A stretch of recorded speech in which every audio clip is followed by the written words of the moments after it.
এই জাতীয় কথা তাদের মুখে মানায় যাদের হৃদয়ে লুকানো আছে মুনাফিকের চেতনা, ঠিক কি না? এদের বিষ দাঁত ভেঙে ফেলা দরকার মুসলমান। কাজে আছেন কারা কারা? হাত উঁচু করে দেখা।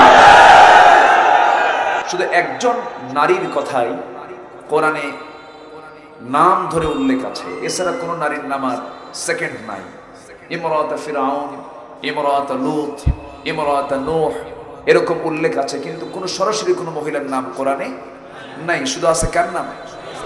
মারিয়ামের নাম। এই নামটাও আসতো না যদি তার সন্তানের পিতার কোনো পরিচয় থাকতো। তার সন্তানকে তো পরিচয় করে দেওয়া দরকার। তার সন্তান ছিলেন ঈসা আলাইহিস সালাম। তার মার নাম কি? বাবার নাম?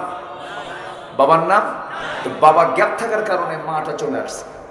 এই জন্য সূরা মারিয়াম আল্লাহ পাক তার নামে সূরার নামকরণটা করেছেন এবং তার নামটা এসেছে। খাদিজার মতো মানুষের, আয়েশার মতো, তারপরে আসিয়ার মতো এই সমস্ত নারীদের নাম তো আল্লাহ পাক কোরআনে উল্লেখ করতে পারতেন, করেন নাই। মারিয়ামকে আল্লাহ পাক উল্লেখ করেছেন বিশেষ কারণে। আল্লাহ পাক এই সূরার নামকরণ করেছেন মহিলার নামে। আমরা বসে আছি পুরুষ না মহিলা? সূরা ধরছে কি? তাহলে কেমন হলো? ভালো হয়েছে? আচ্ছা, মহিলা ছাড়া তো উপায়ও নাই। পুরুষ আছে যেখানে, নারী আছে সেখানে, আদম আছে যেখানে, হাওয়া আছে সেখানে, এটা তো লাগবেই। সম্মানিত ভাইরা, আমরা যে কিতাবটা নিয়ে বসে আছি, এই কিতাব কার পক্ষ থেকে নাজিল হওয়া? আসতে বলবেন না, কার পক্ষ থেকে? আল্লাহর পক্ষ থেকে। সম্মানিত ভাইরা, আল্লাহর পক্ষ থেকে নাজিল হওয়া এই কিতাব, যা আজ থেকে ১৫০০ বছর আগে নাজিল হলেও এটা ছিল লাউহে মাহফুজে সংরক্ষিত, যেটা কারো কোনো কথা নয়। গোটা কোরআন সব কার কথা? আসতে বলবেন না, কার কথা? তার কথার মধ্যে কোনো সন্দেহ আছে? কোনো সংশয় আছে? কোনো ভুল আছে? কোনো ত্রুটি আছে? কোনো ব্যর্থতা আছে? এটা একমাত্র কিতাব, সর্বশ্রেষ্ঠ। যদি আমরা বলি তাহলে একটু অপূর্ণ হয়ে যায় কথাটা। কেন? সর্বশ্রেষ্ঠ মানে কি? শ্রেষ্ঠের মাঝে যেটা শ্রেষ্ঠ, ওটা কি?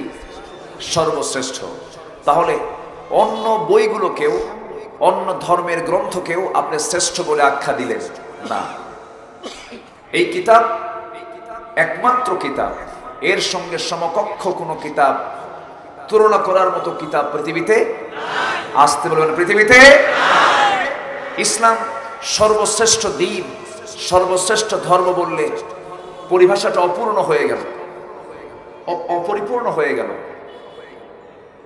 যদি আপনি সর্বশ্রেষ্ঠ ধর্ম আপনি ইসলাম বলেন, তাহলে কি হবে? তাহলে অন্যান্য ধর্ম শ্রেষ্ঠ, এই শ্রেষ্ঠের মাঝে এটা সর্বশ্রেষ্ঠ না। আল্লাহর কাছে মনোনীত ধর্ম, দিন কয়টা? আসতে বলবেন না, কয়টা? তাহলে সর্বশ্রেষ্ঠ না একমাত্র? বলেন, সর্বশ্রেষ্ঠ না একমাত্র? একমাত্র কিতাব হলো কোরআন। সূরা বাকারার শুরুতে আল্লাহ রাব্বুল আলামিন একমাত্রই বলে দিয়েছেন, যালিকাল কিতাবু লা রাইবা ফীহি হুদাল লিল মুত্তাকিন।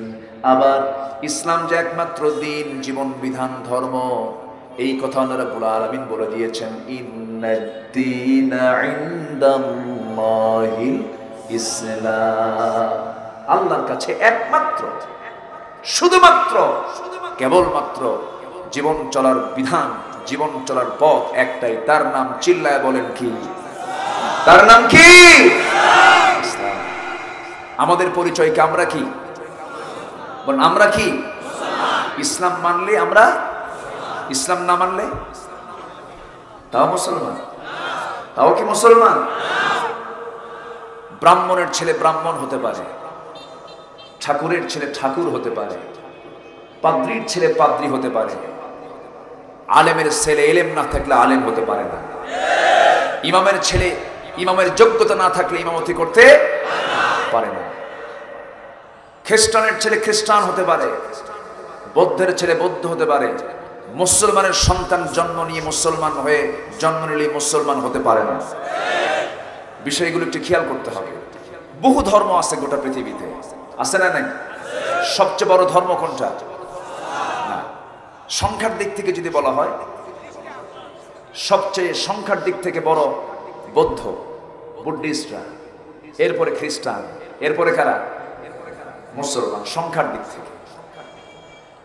কিন্তু গোটা পৃথিবীতে আজ ধর্মের গুরুত্ব মানুষের কাছে কমে যাচ্ছে দিন দিন। কেমন করে?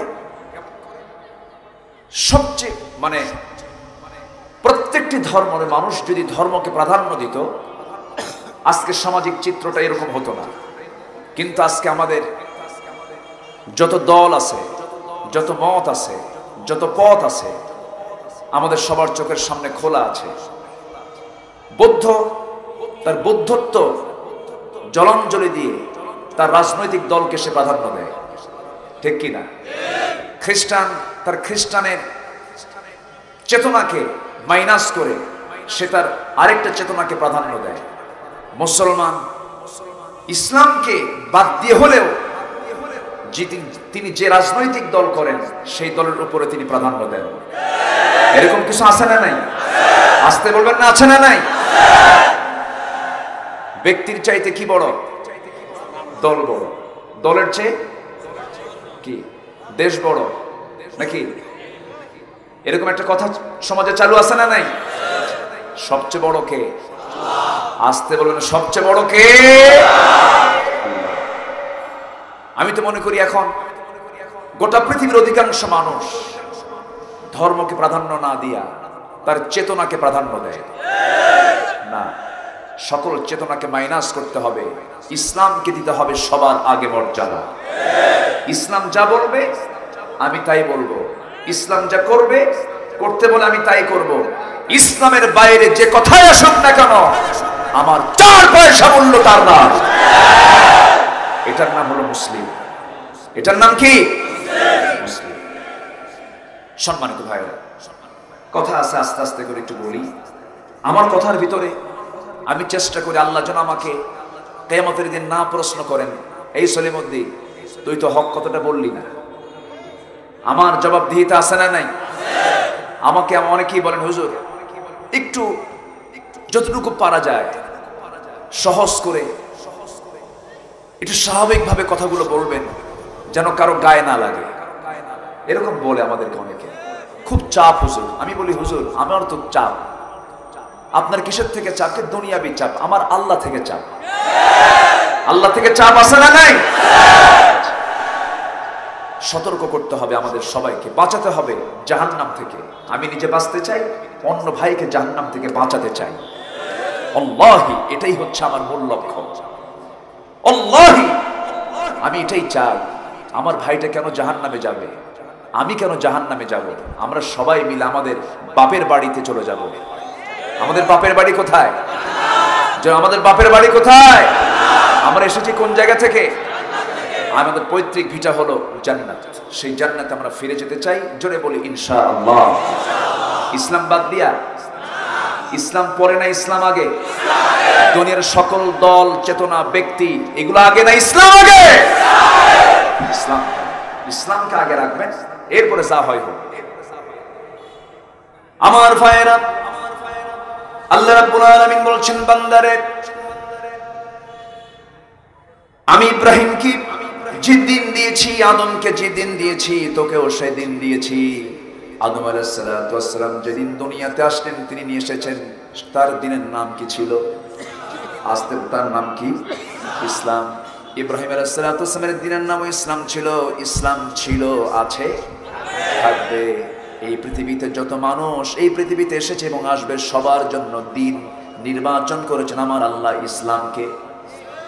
ইসলামকে বাদ দিয়ে কোনো কিছু গ্রহণ করা যাবে না।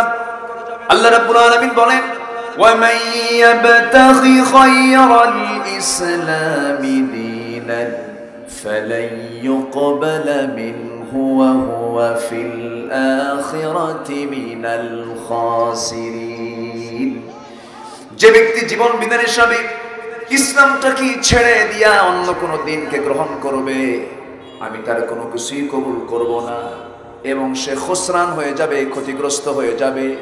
দুনিয়ার জিন্দেগিতে লাঞ্ছিত হবে, আখিরাতেও সে ক্ষতিগ্রস্ত হয়ে যাবে। এটা কার কথা? আসতে বলবেন না কার কথা? খসরানটা কাকে বলে?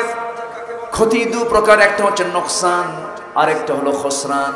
নোকসান হলো ব্যবসা করতে নেমেছি, পুঁজি নিয়ে নেমেছিলাম, লাভ তো হয় নাই, পুঁজিটা কোনো মতো উঠে আসছে, এটার নাম হলো নোকসান। আর খসরানটা হলো ব্যবসা করতে নেমেছিলাম, লাভ তো দূরে থাক, পুঁজি শুদ্ধ আউট, এটার নাম হলো খসরান। এটার নাম কি? খসরান। ইসলাম বাদ দিবেন, দুনিয়াও শেষ হয়ে যাবে, আখিরাতও শেষ হয়ে যাবে, কোনো পুঁজি থাকবে না, আপনাকে জাহান্নাম যেতে হবে। আপনার আমলে জীবনে কিছু সুন্নত বাদ পড়ে গেছে, কিছু নফল বাদ পড়ে গেছে, আল্লাহ হয়তো বা মাফ করতে পারেন, কিন্তু কোনো ফরজকে লঙ্ঘন করা যাবে না। কোনো ফরজ লঙ্ঘন করা যাবে না। ফরজ হচ্ছে চূড়ান্ত, চূড়ান্ত হুকুম। কার? আসতে বলবেন না কার? সেই চূড়ান্ত হুকুমের ভিতরে গুরুত্বপূর্ণ একটা হুকুম, আমি আস্তে আস্তে আলোচনার দিকে যাচ্ছি। সূরার নামটা যেন কি বলেছিলাম? মারিয়াম। বাড়ি কোথায়? চৌদ্দগ্রাম। উনি ওনার দায়িত্ব নিয়েছিলেন তার খালু জাকারিয়া আলাইহিস সালাতু ওয়াস সালাম, তাকে দায়িত্ব দেওয়া হয়েছিল। তিনি ছিলেন প্যালেস্টাইনের বাইতুল মুকাদ্দাসের পাশে ছিলেন। তাহলে ফিলিস্তিন বলেন, কোথায় বলেন? ফিলিস্তিন। সেই ফিলিস্তিনে কার ঘর আছে? বলেন কার ঘর? আল্লাহর ঘর। সেই ঘরটার নাম কি? আমাদের প্রথম কিবলা কি? আমাদের প্রথম কিবলা কি? বাইতুল মুকাদ্দাস। আর কোরআনের ভাষায় হলো ইলাল মসজিদিল আকসা। সুবহানাল্লাযী আসরা বিআবদিহি লাইলাম মিনাল মসজিদিল হারাম ইলাল মসজিদিল আকসা। প্রথম কিবলা, কিন্তু আজ সেই কিবলাকে নিয়ে কত ষড়যন্ত্র করা হচ্ছে, ঠিক কি না? রক্ত ঝরানো হচ্ছে, মুসলমান নাকে তেল দিয়ে ঘুমায়, মুসলমানের মধ্যে কোনো চেতনা কাজ করে না। গোটা পৃথিবীর প্রতিটি মুসলমান আমাদের কলিজার টুকরা, ঠিক কি না? গোটা পৃথিবীর মুসলিম উম্মাহ হলো একটা দেহের মতো। কোথাও একদিনই ভাইয়ের একটা পশমের ক্ষতি যদি কেউ করতে চায়, মুসলমানের দায়িত্ব হলো জানবাজ রেখে তার মোকাবেলা করা। এটাই তো কথা ছিল। কিন্তু আজ মুসলমান এক না বিভক্ত? এক না বিভক্ত? শুধু কি বিভক্ত না, শততা বিভক্ত। আজকে কত আমরা ইফতিরাক করছি, ইখতিলাফ থাকবে, কেউ হাত বুকে বাঁধবে, কেউ নাভিতে বাঁধবে, এটা সৌন্দর্য। কেউ 8 রাকাত পড়বে, কেউ 20 রাকাত পড়বে, কেউ 3 রাকাত বেতের পড়বে, কেউ 1 রাকাত বেতের পড়বে, এটা সৌন্দর্য, কোনো সমস্যা নেই। ইখতিলাফ থাকতে পারে, একই কথাই এক ইমাম বলেছেন একরকম, আরেক ইমাম বলেছেন আরেক রকম, কিন্তু তাদের মধ্যে কোনো গন্ডগোল হয়নি, কোনো ইফতিরাক হয়নি, ইখতিলাফ হয়েছে। কিন্তু মত পার্থক্য হতে পারে, কিন্তু মত বিচ্ছিন্ন হওয়া যাবে না, গন্ডগোল সৃষ্টি করা যাবে না।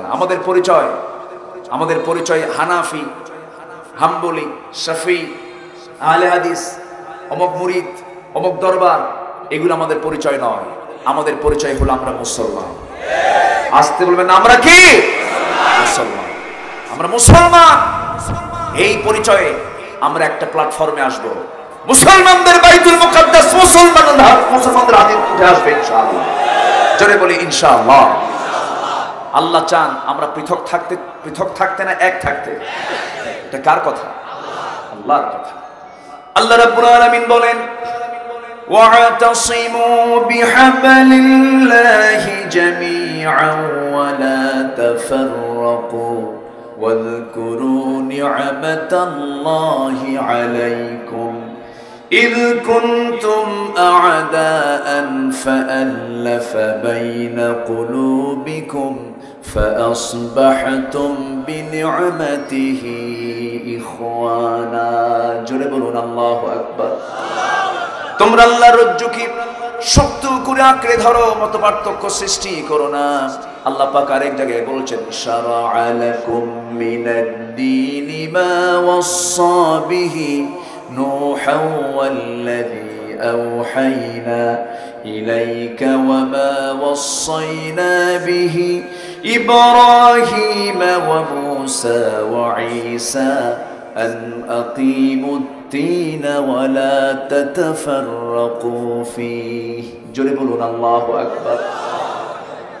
আল্লাহর জমিন আল্লাহর দিন কায়েমে মতপার্থক্য সৃষ্টি করো না, ফিতনা সৃষ্টি করো না, ইখতিলাফ সৃষ্টি করো না, ইফতিরাকও করতে যেও না। তবে ইখতিলাফ থাকতে পারে, মহব্বত নিয়ে করতে পারো, কিন্তু বিচ্ছিন্ন হওয়া যাবে না, বিভক্ত হওয়া যাবে না।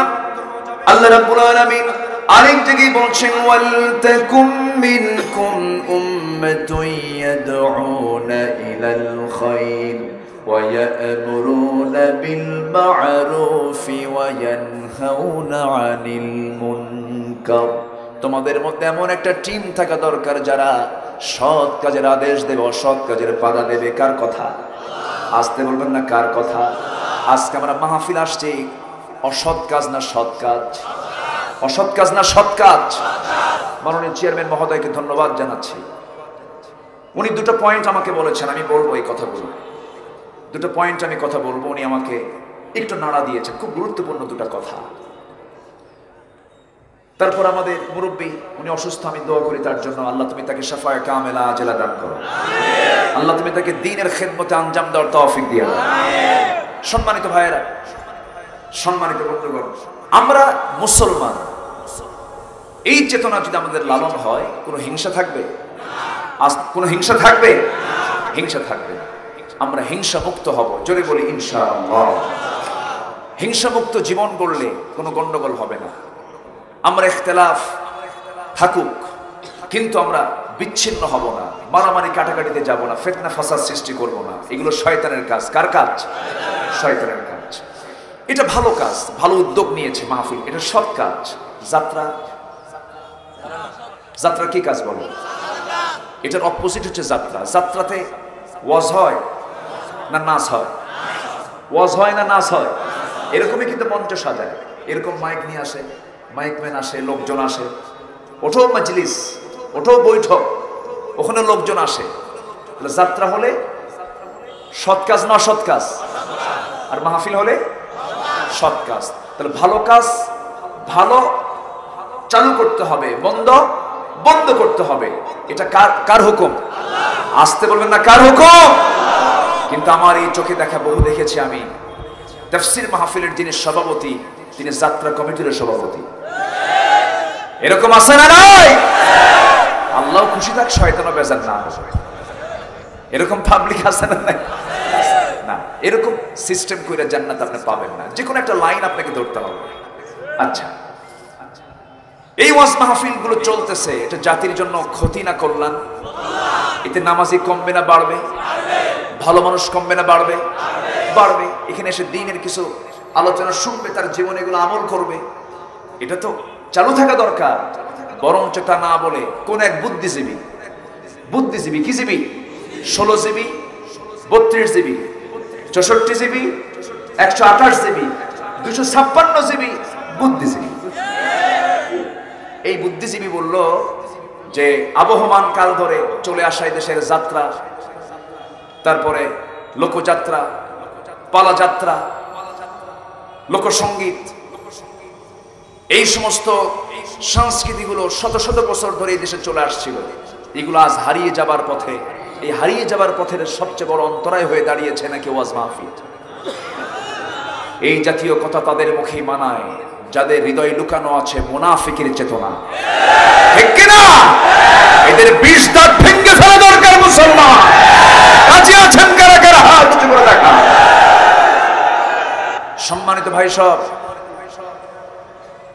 আমাকে গালি দিলে সমস্যা নাই, আমার বাপকে গালি দিলেও সমস্যা নাই। রাসূলকে নিয়ে বাজে কথা বলার মতো দুঃসাহস দেখিয়েছে এমন কিছু আমার দেশের নাগরিক আছে না নাই? আছে না নাই? অবশ্যই এগুলোকে কাউন্ট করা উচিত। আমি যদি ইমানদার হই, আমি আমার জীবনকে বেশি ভালোবাসি না রাসূলকে বেশি ভালোবাসি? মন থেকে বলতেছেন তো? দিল থেকে? সত্যি? যদি থাকে তাহলে তো ভালো। নিজের বিবেককে মাঝে মাঝে প্রশ্ন করবেন, হে নফস, তুই সত্যি করে বলতো, তুই কি আসলে রাসূলকে আসলেই জীবনের চাইতে বেশি ভালোবাসিস?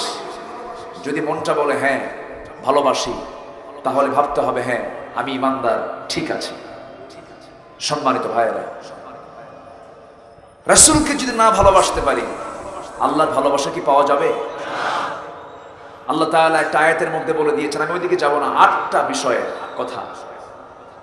তোমার বাবা, তোমার ভাই, তোমার পরিবার, তোমার স্ত্রী, পরিবার, পরিজন, সম্পদ, সম্পত্তি, ঘরবাড়ি। কুল ইন কানা আবাউকুম, আছে না একটা আয়াত আছে না? আচ্ছা, এর থেকেও যদি তোমার ভালোবাসার প্রিয় যদি আল্লাহ এবং রাসূল না হন, তাহলে ভাববে আল্লাহ তোমার ব্যাপারে চূড়ান্ত সিদ্ধান্ত নেবেন। কার কথা? আসতে বলবেন না, কার কথা? আল্লামা ইকবাল এই ব্যাপারে একটা উদ্ধৃতি দিয়েছেন কত আগে। তিনি বলেছেন, কি মোহাম্মদ সে ওয়ফা तूने तो हम तेरे है, ये है जहाँ चीज है क्या लौह कलम तेरे है। মোহাম্মদ কে যদি ভালোবাসো, ভালোবাসা পাবে আমার, লৌহ কলম লুফিবে তোমরা, মাটির পৃথিবী সেকন ছাড়, দুনিয়া পাবে, আখেরাত পাবে। শর্ত হলো জীবনের চাইতে বেশি প্রিয় রাসূলকে ভাবতে হবে, রাসূলকে ভালোবাসতে হবে। দুনিয়াও মিলবে তোমার, আখেরাতে জান্নাতও মিলবে তোমার। জোরে বলি সুবহানাল্লাহ। আমার ভাইয়েরা, আমার বন্ধুগণ, মূল আয়াতের দিকে আস্তে আস্তে আমি চলে যাচ্ছি। ফরজগুলোকে আমরা কখনো লঙ্ঘন করব না। হয়তো কিছু নফল বাদ গেছে, আল্লাহ রাব্বুল আলামিন এত সুন্দর করে বলছেন, একটা আয়াতে বলছেন, বান্দা শোনো, হালকা কিছু গুনাহ তোমার জীবনে হয়ে গেছে, হালকা গুনার দিকে আমি তাকাবো না। হালকা গুনাহ মানে সগীরা গুনাহ। কি গুনাহ বলেন? গুনাহ কয় প্রকার? একটা কবিরা আর একটা কি সাগীরা। আমার ভাইয়েরা, তবে হ্যাঁ, সগীরা গুনাহকে সগীরা গুনাহ মনে করেও গুনাহ করা উচিত না। আল্লাহ রাব্বুল আলামিন বলছেন, ইন তাজতানিবু কাবাইরা মা তুনহাউনা আনহু নুকাফির আনকুম সাইয়্যাতিকুম ওয়া নুদখিলকুম মুদখালান কারীমা।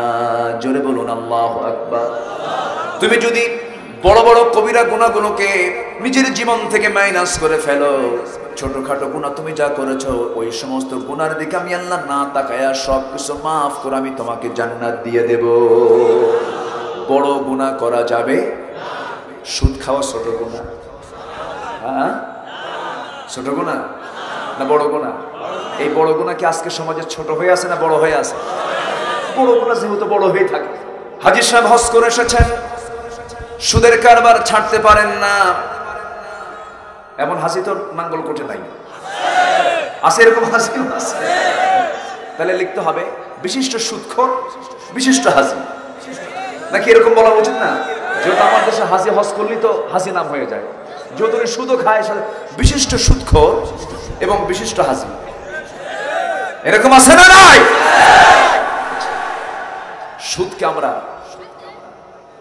একটা সহজ বিষয় আজকে মনে করছি, অথচ সুদের মারাত্মক গুনাহ আমরা সবাই জানি কম বেশি। নিজের মার সঙ্গে জেনা করা সর্বনিম্ন গুনাহ, এটা নিজের মার সঙ্গে যেন সে জেনা করল, এত মারাত্মক গুনাহ আজকে লালন হচ্ছে সমাজে। এই ব্যাপারে কোনো কথা নাই। কথা হয় কি নিয়ে জানেন? রাসূল নূরের তৈরি না মাটির তৈরি? এটা নিয়ে 2 ঘন্টা ওয়াজ করে।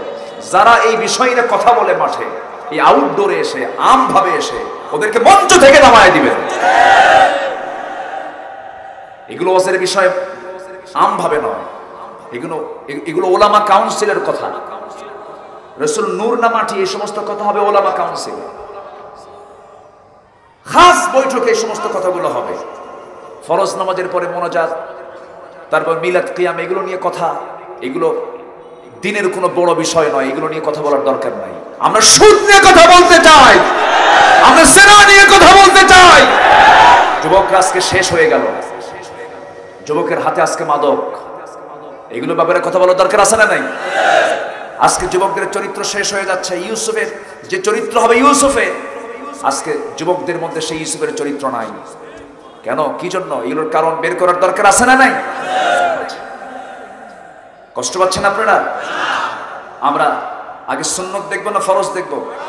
ফরজ। আল্লাহ বলছেন, আল্লাহ রাব্বুল আলামিন বলেন, যে বান্দার ভিতরে 2টা দিক আমি দেখতে পাবো, তাকে আমি জাহান্নামের ভিতরে কিছু গর্ত আল্লাহ রাব্বুল আলামিন রেখে দিয়েছেন। জাহান্নাম তো আছে, তার মধ্যে গর্ত রেখেছেন কে? ওয়াইল নামক একটা গর্ত আছে। ওয়াইলুল লিকুল্লি হুমাযাতিল লুমাযা الذي جمع مالا وعدده يحسب أن ماله أخلده কিসের সূরা কি সূরা বলেন হুমাযা আমার ছোট্ট একটা ভাতিজি আছে সে বলে চাচু এই সূরায় তো দাদার কথা কেন এই সূরার মধ্যে দাদা আছে না ওয়াইলুল লিকুল্লি হুমাযাতিল লুমাযা আল্লাযী জামা'a মালান ওয়া আদ্দাদা ইয়াহসাবু আন্না মালাহু ফি আমাদিন সব কি ওর মধ্যে ঢুকছে যে দাদা কেন বলছে এত দাদা আছে চাচ্ছো তুমি একটু নানার সূরা বের করো তো নানা কোথায় আছে কি কথা কি বুঝতেছে কিন্তু আসলে কি এটা দাদার সূরা চরম ভয়ঙ্কর সূরা এটা চরম ভয়ঙ্কর সূরা আল্লাহ পাক ওয়াইল নামক গর্ত তাদের জন্য রেখে দিয়েছেন যারা সামনে পেছনে মানুষের যারা গীবত শিকায়ত করে এরকম লোকের তো অভাব খুব দেশে আমার এরকম লোক কম না বেশি নামাজ পড়তেছে রোজা রাখতেছে কিন্তু গীবত শিকায়ত করে আছে না নাই চার দোকান তো আছেই মাশাআল্লাহ আছে না নাই চা খায় আর কয় জানো ও না এই কাজটা করছে তুমি কোন কসু করছো এরকম লোক আছে না আর এখন তো মাশাআল্লাহ ফেসবুক তো আছে কিছু হইলেই বেশি কইলে কিন্তু ফেসবুকে দিয়ে দেব ওদের তো কোনো শরম টরম নাই ওদের বইয়ের ছবি ফেসবুকে দিয়ে দেয় নতুন বিয়ে কইরা বউকে সুন্দর করে ছবি তুলে ফেসবুকে দিয়ে বলে ভাই দেখো তো আমার বউটা দেখতে কেমন সবাই মিলে জামাতের সঙ্গে দেখি এরকম বেকুব কিছু আছে না নাই কোনো গীবত শিকায়ত করব না পরনিন্দা পরচর্চা করব না রাজি আছেন সবাই জিহ্বার লাগাম ধরবো জিহ্বার কি ধরবো জিহ্বাকে কন্ট্রোল করব আল্লাহ আমার জন্য জান্নাত আমার হাতে দিয়ে দিবেন যার জিহ্বা কন্ট্রোল নাই তার জন্য জান্নাত নাই জিহ্বাকে কন্ট্রোল করতে হবে কথা কম বলবো আমরা কথার পরিমাণ বেশি হবে না কম হবে কম হবে একটা হাদিসের কথা মনে হলো আমার ইদা আসবাহা ইবনে আদম যখন কোন বান্দা সকালবেলা করে ফাইনাল আ'দা কুল্লা শাইইন তাকফুরুল লিসান প্রত্যেক অঙ্গ প্রত্যঙ্গ মাথা থেকে পা পর্যন্ত শুরু করে সমস্ত অঙ্গ প্রত্যঙ্গগুলো সবাই মিলে সকালবেলা জিহ্বার কাছে এসে প্রশ্ন করতে থাকে হে জিহ্বা শোনো আমরা তোমার বডি আমরা তোমার হাত আমরা তোমার পা আমরা তোমার চোখ তুমি হলে আমাদের সেন্টার তুমি জিহ্বা যদি ঠিক থেকে যাও আমরা ঠিক থেকে যাব তুমি জিহ্বা যদি বেঠিক হয়ে যাও আমরা বেঠিক হয়ে যাব ফাইন ইসতাকাম তাসতাকামনা ওয়া ইন ইয়াওয়াজাজতা ওয়াজাজনা তুমি ঠিক থাকবে আমরা ঠিক থাকবো তুমি বেঠিক হবে আমরা বেঠিক হয়ে যাব এইজন্য আমরা জিহ্বাকে ঠিক রাখবো জোরে বলি ইনশাআল্লাহ জিহ্বা না ঠিক রাখলে পরে আল্লাহ রাব্বুল আলামিন একটা গর্ত দিবেন সেই গর্তের নাম কি বলেন ওয়াইলুল লিকুল্লি হুমাযাতিল লুমাযা এই একটা গর্ত আর যেখান থেকে আমি আয়াত শুরু করেছি তেলাওয়াত দিয়ে শুরু করেছি সেখানে একটা গর্ত আছে ওই গর্তে কাদেরকে ফেলবেন আল্লাহ রাব্বুল আলামিন বলেন ফাখালাফা মিন বা'দিহিম খালফুন আদাউস সালাহ ওয়াত্তাবাউশ শাহাওয়াতি ফাসাউফা ইয়ালকাউনা গায়্যা যে সমস্ত বান্দারা নামাজকে ভঙ্গ করবে নামাজকে নষ্ট করে ফেলবে এবং প্রবৃত্তির যে দাস হয়ে যাবে নফসের যে তাবেদারি করবে এই দুইটা বদগুণ যার মধ্যে থাকবে আমি আল্লাহ রাব্বুল আলামিন অচিরেই তাকে গাই নামক দোজকের গর্তে ঢুকাবো সেই গর্তের নাম হলো গাই গর্তের নাম কি আবার বলেন গর্তের নাম কি গাই যে গাই গর্তকে যে কেফকে যে গর্তকে জাহান্নাম নিজে ভয় পায় জাহান্নাম নিজেই ভয় পায় জাহান্নাম পর্যন্ত ভয় পায় এই গর্তকে ওই গর্তের মধ্যে ফেলানো হবে দুটা কাজকে যারা অবহেলা দুটা কাজ যারা করবে একটা হচ্ছে নামাজ যারা নষ্ট করে ফেলবে আর নফসের যারা দাসত্ব করবে তাফসীরে কুরতুবীর ভিতরে এসেছে যাদের মধ্যে 6টা কাজ অনুষ্ঠিত হবে তারাও এই জাহান্নামের গাই নামক গর্তের মধ্যে তারা প্রবিষ্ট হবে কয়টা কাজ করলে বলেন কয়টা কাজ 6টা কাজ শুনবো না আমরা জোরে বলি ইনশাআল্লাহ আর জোরে বলি ইনশাআল্লাহ 6টি কাজ যার মধ্যে থাকবে আল্লাহ পাক শুধু জাহান্নামই তাকে দিবেন না জাহান্নামের একটা গর্তের মধ্যে তাকে ঢুকাবেন যে গর্তকে জাহান্নাম নিজে ভয় পায় কত মারাত্মক এবং ভয়াবহ সেই জাহান্নাম সবার সামনে আসে না নাই সেই জান্নাতে সবার সামনে আসে না নাই কিন্তু আমরা কি জাহান্নাম পেতে চাই না জান্নাত পেতে চাই নামাজ পড়বো না নামাজ ছেড়ে দেব বলেন নামাজ পড়বো না নামাজ ছেড়ে দেব? নফসের গোলাম হব না আল্লাহর গোলাম হব? নফসের গোলাম না আল্লাহর গোলাম? আল্লাহর গোলাম। আমার ভাইয়েরা, 6 ধরনের কাজ যারা করবে তাদেরকে আল্লাহ রাব্বুল আলামিন শুধু জাহান্নামী দিবেন না, জাহান্নামের মধ্যে স্পেশাল আরো জঘন্য জায়গা গর্ত, গাই নামক গর্তের মধ্যে ঢুকাবেন। নাম্বার 1 হলো যে জেনাকার জেনা করতে করতে পেকে গেছে, শাইখুজ জানি। যে জেনাকার জেনা করতে করতে নিজেকে পাকিয়ে ফেলেছে, বয়স্ক জেনাকার, বৃদ্ধ জেনাকার আছে না নাই? যুবক জেনা করেছে, তার শাস্তিও কিন্তু লঘু। যুবক অবিবাহিত জেনা করেছে, তার জন্য মিআত জালদা, 100 দৌড়ার ব্যবস্থা কে করেছেন? আল্লাহ করেছেন। কিন্তু বিবাহিত কোনো যুবক যদি, বিবাহিত কোনো পুরুষ যদি জেনা করে, তার শাস্তি কি ছোট না বড়? শুধু কি বড় না অনেক বড়? অনেক বড় যদি তার শাস্তি হয়, তাহলে অপরাধটাও কি ছোট না বড়? বড়।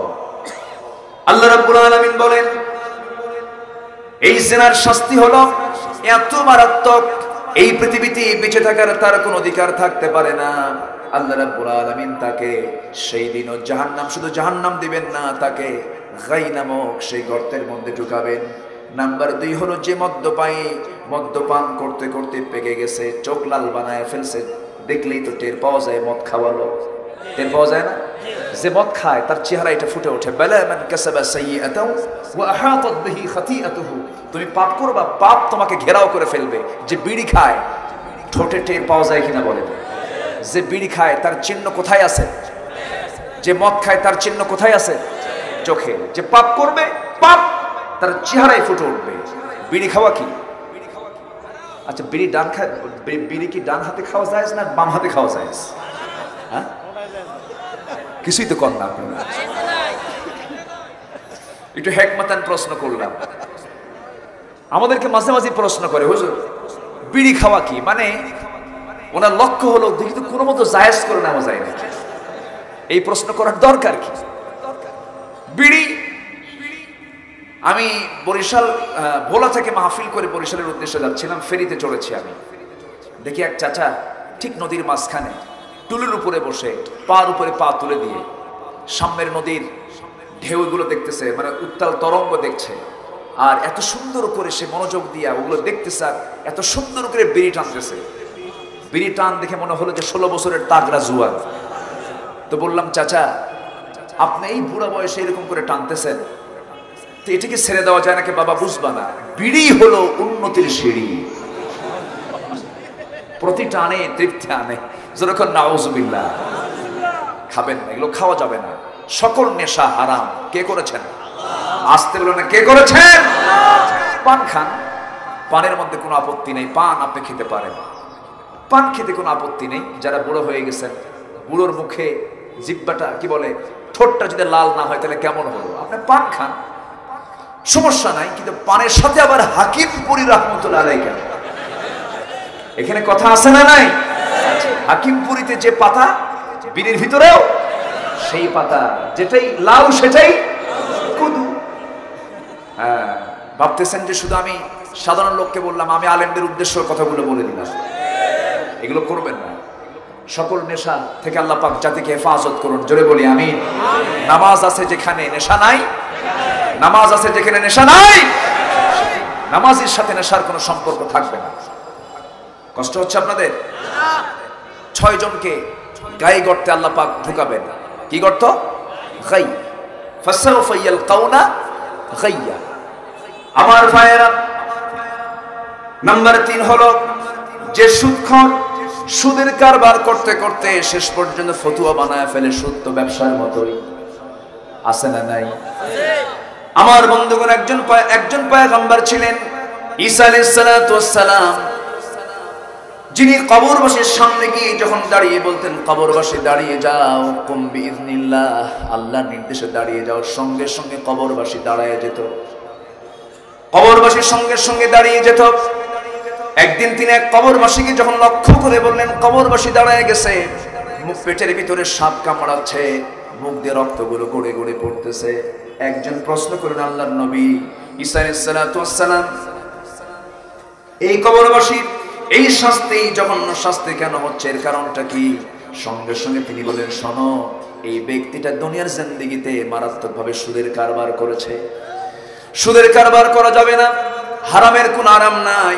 হারাম পন্থা অবলম্বন করে যেটাই করবেন তার মধ্যে কোনো আরাম পাবেন না। দুনিয়াতে তো শান্তি পাওয়া যাবে না, আখিরাতে শান্তি পাওয়া যাবে না।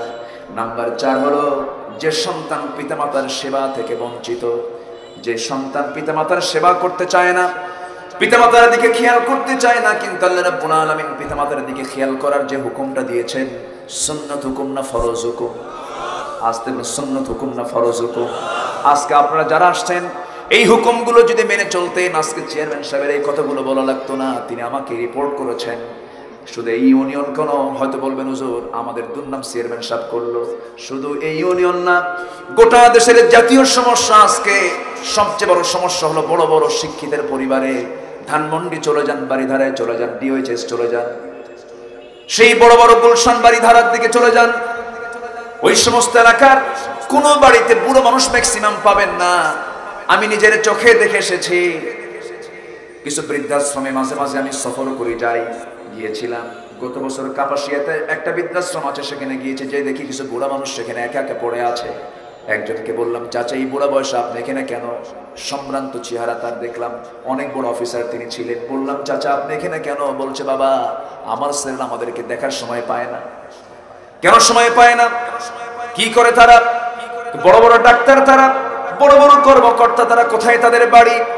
এই সমস্ত ভিআইপি এলাকার বাড়ির কথা তারা বললেন। আমি তাকে বললাম, চাচা আপনার প্রতিক্রিয়া কি? বলতেছে, বাবা জীবনে একটাই ভুল করেছি, বাচ্চাদেরকে আমি কোরআন শিখাই নাই। দ্বীনের শিক্ষা যদি দিতাম, কোরআনের শিক্ষা যদি দিতাম, আমি কসম করে বলতে পারি, হলফ করে বলতে পারি, গোটা দেশের কোন বৃদ্ধাশ্রমে, গোটা পৃথিবীর কোন বৃদ্ধাশ্রমে দেখতে পাবেন না যে একটা আলেমের বাবা সেখানে আশ্রয় নিয়েছে। কোথাও খুঁজে পাওয়া যাবে? কোথাও খুঁজে পাওয়া যাবে না। অতএব যে শিক্ষার ভিতরে মানবতার শিক্ষা নাই, পিতামাতার প্রতি সম্মান শ্রদ্ধার শিক্ষা নাই, সেই শিক্ষা কোনো শিক্ষা নয়। যে সমাজে বুড়োদের সম্মান নাই, সেই সমাজ কোনোদিন আদর্শ সমাজ হতে পারে না। ইসলাম সবচেয়ে বেশি সম্মান দিয়েছে বুড়ো মানুষদেরকে, পিতামাতাকে। বলি আল্লাহু আকবার। সম্মানিত ভাইরা, বাড়ি যখন করব আমরা, আগে নিজের বেডরুম না বাপ মার বেডরুম? আসতে কোন কেন? নিজের না বাবা মার? বাবা মার জন্য আগে বরাদ্দ করতে হবে। খরচ করবেন কোথায়? কোরআনকে প্রশ্ন করেন। কোরআন বলে দিচ্ছে, ও বান্দা কোথায় খরচ করবা তুমি? ইয়াসআলুনাকা মাযা ইউনফিকুন কুল মা আনফাকতুম মিন খায়রিন ফালিল ওয়ালিদাইনি ওয়াল আকরাবিন। খরচের যতগুলো খাত আছে, এর মধ্যে 1 নাম্বার খাত হলো তোমার জন্য খরচ করতে হবে তোমার বাপ মার জন্য। কে হুকুম দিয়েছেন? আসতে বলবেন না, কে দিয়েছেন? আমার ভাইরা, একজন সাহাবী দুনিয়া থেকে বিদায় নেবেন, নবীর জীবদ্দশার ঘটনা, কিন্তু মুখ থেকে কালিমার আওয়াজ বের হয় না। আমার নবীজির কানে সংবাদ চলে গেল। রাসূল বললেন, সাহাবীরা দেখো তো, সেই আমার সাহাবী আলকামার মা বেঁচে আছে নাকি? হ্যাঁ বেঁচে আছে। তার মাকে ডেকে আনো। মাকে ডেকে এনে বলা হলো, আলকামার মা, আমার সাহাবী তো আমার প্রতি কোনোদিন বেয়াদবি করে নাই, আমার খুব অনুগত সাহাবী, কিন্তু মুখ থেকে কালিমার আওয়াজ কেন বের হচ্ছে না? আপনি কি তারপরে রাগ করেছেন নাকি? এবার আলকামার মার মনটা খারাপ হয়ে গেছে, বলতেছে, হ্যাঁ আমি আলকামার উপরে অসন্তুষ্ট আছি, আমি তাকে মাফ করব না। রাসূল একটাবার বললেন, ও আলকামার মা, আপনি যেহেতু সে মুমূর্ষ অবস্থা মারা যাবে, আপনি তাকে মাফ করে দেন না, আমি তাকে মাফ করতে পারবো না। আমার নবীজি আর কিচ্ছু বললেন না। নবীজি শুধু বললেন, সাহাবীরা জ্বালানি সংগ্রহ করো, আগুন জ্বালায়া দাও। অবাধ্য সন্তানকে আগুনে জ্বালায়া ভস্ম করে দুনিয়া থেকে বিদায় করা দরকার। এবার মার চোখে পানি, মা কাঁদতে কাঁদতে বলছেন, ইয়া রাসূলুল্লাহ, কাকে আপনি আগুনে জ্বালায় দিবেন? রাসূল বলছেন, অবাধ্য সন্তানকে আর কি করা যায়? সঙ্গে সঙ্গে আলকামার মা বলছেন, যে সন্তানটার জন্য আমি 9টা মাস গর্ভধারণের যন্ত্রণা সহ্য করেছি, ডেলিভারির যন্ত্রণা সহ্য করেছি, 2টা বছর দুগ্ধ পানির কষ্ট সহ্য করেছি, এত কষ্ট করে তিলে তিলে সন্তানকে যে আমি বড় করেছি, আমার চোখের সামনে আগুনে জ্বালিয়ে ভস্ম করে দুনিয়া থেকে বিদায় হয়ে যাবে? না না, আমার সন্তান যত বেয়াদবি করেছে, সমস্ত বেয়াদবি আমি তার মা হয়ে ক্ষমা করে দিলাম। ওই দেখি আলকামার জবান থেকে বের হয়ে গেছে, আশহাদু আল্লা ইলাহা ইল্লাল্লাহু ওয়াহদাহু লা শারীকা লাহু ওয়া আশহাদু আন্না মুহাম্মাদান আবদুহু ওয়া রাসূলুহু। বউ আগে না মা আগে? অনেকে চিন্তায় পড়ছে, হুজুর কি কই বাড়িতে যে কি কব, বউ আগে না মা আগে? আচ্ছা, এগুলো ওয়াজ কি করার দরকার আছে না? এই ওয়াজ করলে অন্তত চেয়ারম্যান সাহেবের উপকার হবে, ওনার দরবার কমে যাবে, ঠিক আছে না? বউ আগে না মা আগে? অনেকে বউ আগে কইছে, ভয় কইছে মনে হয়, মাটা আগে। তবে মাদের ভিতরে যারা শাশুড়ি হন, শাশুড়ির একজনের মুখ থেকে দুই রকমের কথা বের হয় অনেক সময়। দেখেন কেমনে হয়। মেয়েকে বিয়ে দিয়েছে জামাইয়ের কাছে, আবার ছেলেকে বিয়ে দিয়েছে কি বউয়ের কাছে। মানে ছেলের হলো বউ আর মেয়ের হলো কি জামাই। এলাকায় তো এরকমই বলে নাকি, নাকি বলে? তো শাশুড়ি একই মানুষ, মেয়েকে বিয়ে দিয়েছে হলো জামাইয়ের কাছে। তো বলতেছে আমার জামাইটা এত ভালো, এত ভালো আমার জামাই, আমার মেয়েকে সে দারুণ ভালোবাসে, আমার মেয়ে যা বলে তাই শোনে আমার জামাই। দেখছেন কত ভালো, আমার মেয়ে যা বলে তাই শোনে, এমনকি আমার মেয়ের গায়ের জামা পাজামা এগুলো ধুয়ে দেয়, এত খেদমত করে। কিন্তু আর কি বলি, আমার ছেলেটা মানুষ হলো না, আমার ছেলেটা শুধু বইয়ের কথাই শোনে। কন্ত কথা কি দুইজন করো না একজন কইল? এটা কি ইমানদারের কথা না মুনাফিকি কথা? বলেন তো কি কথা? মুনাফিকি কথা না? একই মানুষ মেয়ের ক্ষেত্রে দিল এক বক্তব্য, ছেলের ক্ষেত্রে দিল আরেক বক্তব্য। বক্তব্য কি দুই করা দরকার না এক করা দরকার? তাহলে এক করলে কি আর গন্ডগোল হয়? গন্ডগোল হয় না। আমরা বুঝি না অনেক সময়। মা আজকে মাহফিলে মায়েরা আছে কিনা জানি না, আমি মাদেরকে আমি অনুরোধ করে বলবো, আপনি অন্য ঘর থেকে একটা মেয়ে আনছেন, আপনিও আপনার মেয়েকে অন্য ঘরে দিয়েছেন, আপনি এই মেয়েটাকে যদি আপনি আদর স্নেহ করতে পারেন, তাহলে ভাববেন যে আপনার মেয়েকেও তার আদর স্নেহ করতে পারবে, ঠিক কিনা? আপনি নিজের স্নেহ দিতে শেখেন, আপনাকে সম্মান দেবে। আপনি স্নেহ দিবেন না, আপনি সম্মান পাবেন না, এটাই বাস্তবতা। কথা কি বোঝা যায়? আচ্ছা, এখন যদি এরকম হয়েই যায়, সেক্ষেত্রে ছেলে কি করবে? ছেলের দায়িত্ব হলো দুইজনকে ম্যানেজ করা। Marriage life manage life. বিবাহিত জীবন হলো অ্যাডজাস্ট করতে হবে। মাকে গিয়ে আস্তে করে বোঝাতে হবে, আগে বউকে আগে বোঝাতে হবে। বউয়ের কাছে গেলেন, যে বললেন শোনো, বউ কি পাল্টানো যায়? এই বউ পাল্টানো যায় না? আস্তে কোন কেন? পাল্টানো যায় না? এই অপশন আছে না নাই? বিয়ে নামে সূরা নাই, কিন্তু তালাক নামে সূরা আছে। আছে না নাই? বিয়ে নামে কোন সূরা আছে নাই, তালাক নামে সূরা আছে। শোনো, তালাক নামে কিন্তু সূরা আছে, বউ কিন্তু পাল্টানো যায়।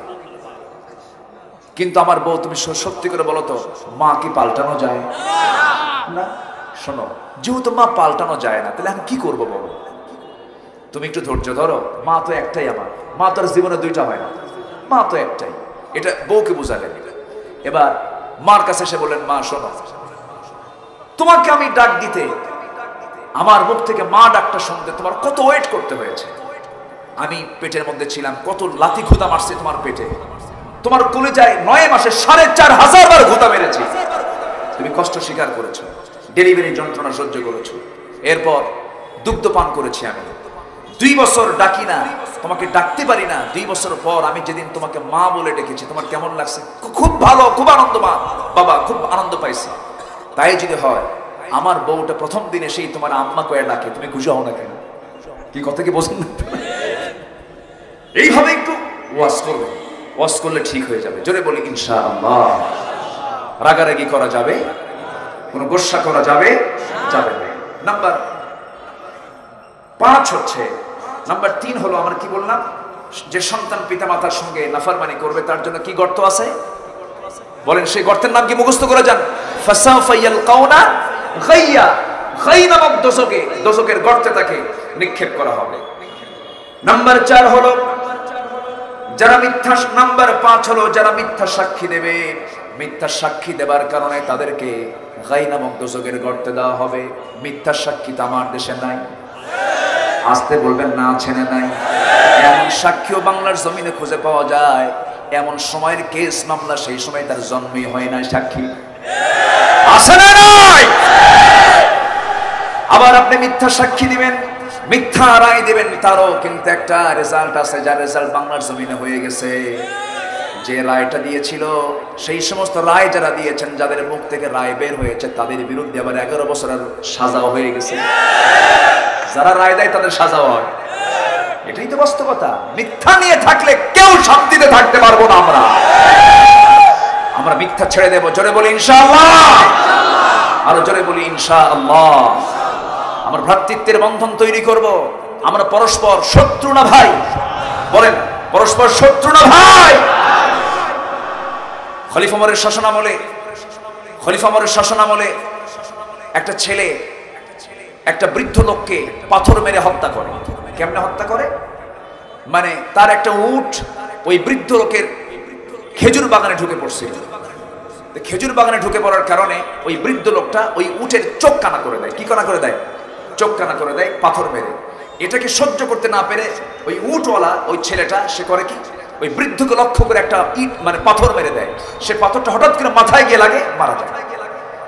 এই মামলা চলে গেছে, এই কেস চলে গেছে ওমর ফারুকের দরবারে। ওমর ফারুক বলেন, তুমি কি মারছো? হ্যাঁ মারছি। কেন? এই ঘটনা হয়েছে। নিহতের ছেলে দুইটাকে বলা হলো, তোমার কে মাফ করবে? কুতিবা আলাইকুমুল কিসাস, এই আয়াতের ভিত্তিতে মাফ করবে? কে না মাফ করবো না? কে তোমার উপরে তাহলে তো এখন মানে অবশ্যই এই হত্যার বদলে তোমাকে হত্যা করতে হবে, তোমার উপরে এই রায়টা কার্যকর করতে হবে।